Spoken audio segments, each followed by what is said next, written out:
Hi everybody, this is Christy with Paper Hoarder Disorder.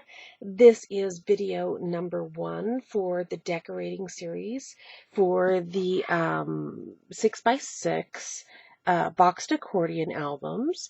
And this one I'm holding here is the hot cocoa version, which is an American crafts paper. And this one has on it, of course, you had your choice of the embellishment. This one is the layered chipboard, and this is using a white shimmer paper here, and you can see it's quite dimensional. And then on the top, this is POW paper, which is not showing. It looks white here. It's actually silver, and this lighting kind of kills its sparkle. But typically in any lighting other than this, it looks like little silver diamonds all over. So it's beautiful trim here. So this is the hot cocoa version, and I wanted to show you too. This is the Jolly version. Again, another American Crafts paper, and this one has an adorable little burlap and red glittered snowflake print, and it is a wired edge ribbon, so it holds its shape. And then on the front here, I have just a simple little label for you to title it with either the name or possibly the year of the photos. And again, this is super cute paper. And we're going to go over the order of the papers here. But I just wanted to show this to you. And down here, we used, these have brown feet to them. So that is the Jolly version. And then we also have the Noel version. And so here's this one. And this one has, now again, this one is not showing up, just like the POW paper. You cannot see the shimmer on there. I don't think you can see it at all. Let's see if we can zoom in on that. It is actually using Tim Holtz frosted film over top of white, over top of lightweight chipboard. And again, this 25 is POW paper. And you're starting to see just a teeny weeny bit of the sparkle, but it's really not coming out. But that is silver. And then on the top here, we have another one of the frosted snowflakes, which I think is hilarious. Every time I think of that, I think of, Tony the Tiger. So anywho, on here we also have the Noel, which is cut out of the lightweight chipboard, as well as the pattern paper. And then this one has the 3D lacquer added to it, so it's nice and shiny and dimensional. And so those are the embellishments for this one, or an option. Of course, you can put any embellishment on any album. That's completely up to you. And then I also wanted to show you another little option back here. And this is something that can be added to any of them with the full kits that have the interactive pieces and everything. These are already going to be included in for you. Now, whether you use them or not is completely up to you. But this back panel here is a large 6x6 space, and so I thought it would be a really great opportunity to display a photo, or to display one of your tags, or even a recipe. So if you're going to use this for recipes, for example, all I did on there was, here's one of the interactive tags. And so all I did here was underneath the paper, I added a magnet. Now these are thicker than the, these are about, I think these are about 1/16 of an inch thick. So they are twice the thickness of the basic grays that we used for the front here. So they're a little stronger. They need a little more grip to them. And this is one of the Tim Holtz clips here. And when I installed this, it leaves, a little bit of a bump, and like I said, it's twice as thick as the basic grays, so I just covered it up with a little POW paper. I punched a little snowflake out of the POW paper just to kind of dress it up a little bit, and it's still very thin, so it doesn't affect the attraction. So with this little clip, of course, it doesn't have to stay on there. It can come right off. But you can use it to hold on to one of your tags, and you can display it up there. Let me see. Let me grip it down just a little bit further. So there you go. So you could, if you wanted to do it, this one might need to be moved. Well, no, it actually does go all the way to the bottom. You could move yours slightly up, but you don't want to come all the way to the edge with it. So anyways, you can display one of your tags, one of your favorite tags, and change them out like that if you want. Or you could use, a 4x6 photo. We'll just, this is 4x6, so you could just take a 4x6 photo and you could display it here. If I got it centered. So that could go on there like that, or like I had it before, the recipe card. So this is completely optional as to whether y'all want to add the magnet and the little clip option to the back, or just leave it open, or put a permanent picture, whatever you like.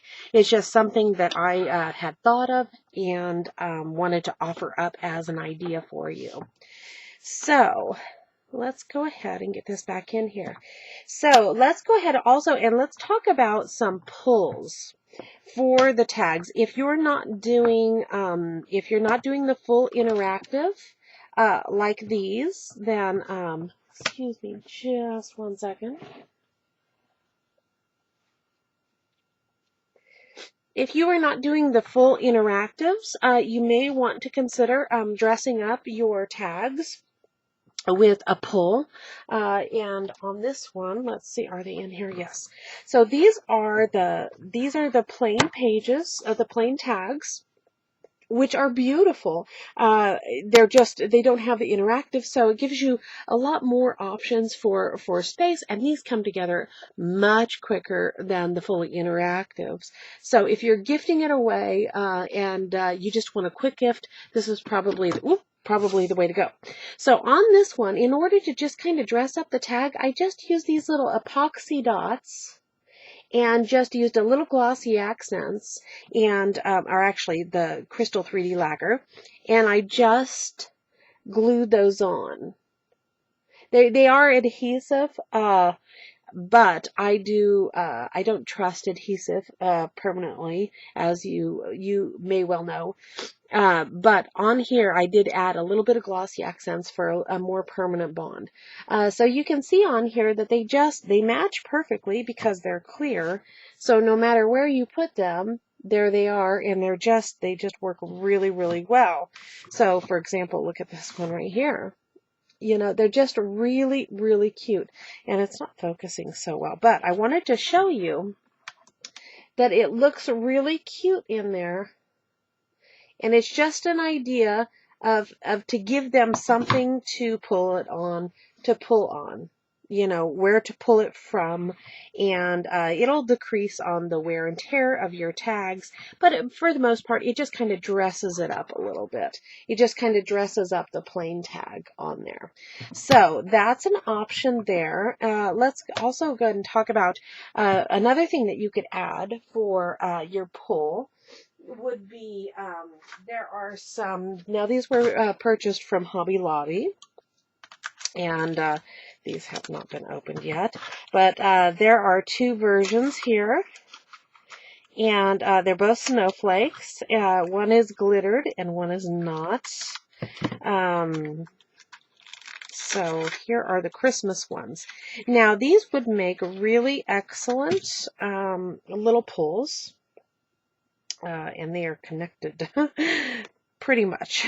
So now what I would do with this one, let me go ahead and take one of these tags out I do have another tag actually over here. So if I were to use these, rather than go through here and have to do, I would put it probably just slightly above the top here. I would only leave just the tiniest little bit sticking over the top. You have to make sure that it can close, because there's only an extra 1/8 of an inch between the top of this tag and where the box closes. So you really need to stay less than an 1/8 of an inch above the top of this tag. so very little. But rather than go through here and having to find and opening up the brad on the back, and then you've got to cover it over, and it's, it's bumpy and da da da da da, it doesn't actually have any function. What I would do is I would take my Tim Holtz scissors, I would take my little Timmy scissors, and I do this often with brads. If I'm just looking for the look of the brad and not the function of it, then I snip off these little prongs on the back, and then I just use my E6000 and I glue it down. And and I also wanted to show you this. I just found this last night over at Hobby Lobby. I was in there looking for these snowflakes. Let me see if I can get in here. So I still have my package here. So I picked this up, and this was on one of the end caps, and it's really unique because it is a smaller tube of E6000, which is nice to work with. It is still the same price for less product, but one of the really neat things about it, excuse me, my allergies are really getting the best of me. What's really neat about it is that it has these tips, and it came with 3 of these tips, and I have to share this with you. If I took, pardon my reach, let's see if I can find one of them. Sorry about that. Okay, here's one of them. So it came with 3 of these tips. It came with 3 of these little tips, and they have quite a large nozzle to them. If you can see that, there is quite a large nozzle. So anyways, and then it also came with this kind of white adapter that goes on here. And they give you 3 of them because obviously this is going to get clogged up. But in order to prevent it from getting clogged up, so this turns your E6000 into a precision tip, which is wonderful. And it has to be a large gauge because it's very thick. You can't use a standard glitter tip on something like this. It's just far too thick. But in order to keep it from getting clogged up, I went over to, I believe this is the one that I used. So I went over, I had some wire from this is, I believe this is 16 gauge wire that I picked up at Walmart, and it's very bendable. It's a wire making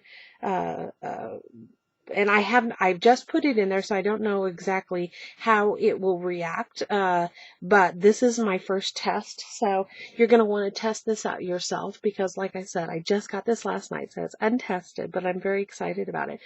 So I cut a piece, and I bended it over. You can see I cut about a 2-inch long piece, and then I slid it in there and bent the side over to kind of act as the clog. So that hopefully this tip won't get too clogged up. It'll act as the unclogger, rather.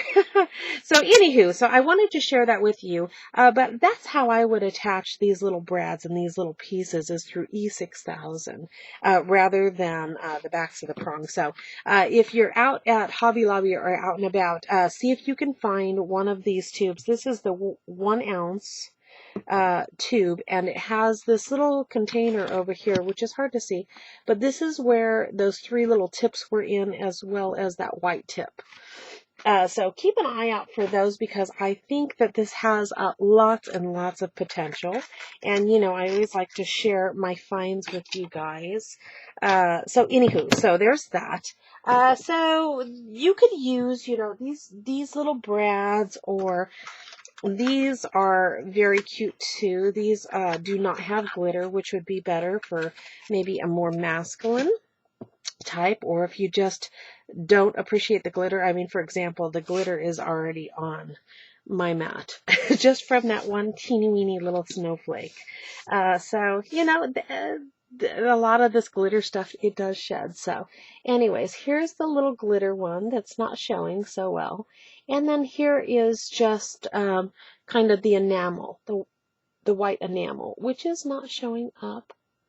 There we go. Sorry about my nails. They're terrible right now. Too much crafting kills your nails. So anywho, So there's some ideas there.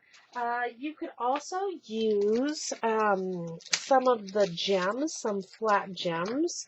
For example, let's see, let me see if I can find one here. For example, these little gems, these little snowflakes, these would be lovely up here. Again, you don't want to go more than 1/8 of an inch above. So you'd be looking at that. Now these I would attach on through glossy accents. So there's that. And let's see, what else did we want to do? So any kind of flat gems you could put on there, snowflakes or round faceted bead, or not faceted, but just, angled diamond cut beads or rhinestones would be lovely as a little tag pull there. And also, I wanted to show you the how to add a ribbon, how to add some fibers as a pull. So you can see on here we have a little pull here, which is just adorable, and it's shapeable, and it's completely hidden, and I'm probably going a little too quickly moving this thing around. So I will show you very quickly how to get the little ribbon pull. And you can use this on the top of a tag, on one that slides behind something. You could use this as the little pull. Super cute stuff. So this was a piece of ribbon from last Christmas, or who knows, maybe even the Christmas before. But it was on a package, and you can see it's kind of crinkled up. But I used my cuticle stick and I picked the knot out of it, and of course kept the material because I couldn't bring myself to throw away anything shiny. It's like I'm like a bird. Anything shiny, I'm attracted to it, and I can't let it go. I got to come and put it in my little nest in my craft room. So this was out of my nest from last year, and so all I'm going to do here is I'm going to take about 1 inch and I'm going to fold it over. And I'm going to just go ahead and snip it off. So basically we have a 2-inch piece of ribbon that's folded in half. And we're going to take our tag and we're going to put it on either side. Open it up slightly. And I'm going to center it, and I'm going to put it on either side here. And I'm going to use my tiny attacher by Tim Holtz. I like this a lot because it's a much smaller staple, and it just fits just right. And this size of ribbon, you don't have to use wired. You could use a satin, but I think that the 3/8 inch size is just about perfect. Anything more seems to be a little big, and anything less seems a little too small. So this is kind of like the Goldilocks zone. So what I'm going to do is I'm going to hold this in place, and I'm going to punch it about 1/4 inch in from the tag all the way through both sides. So there you go. You can see on here, maybe, it's freaking out the camera a little bit. It has its staple going right through there, and finally, and then through the back here.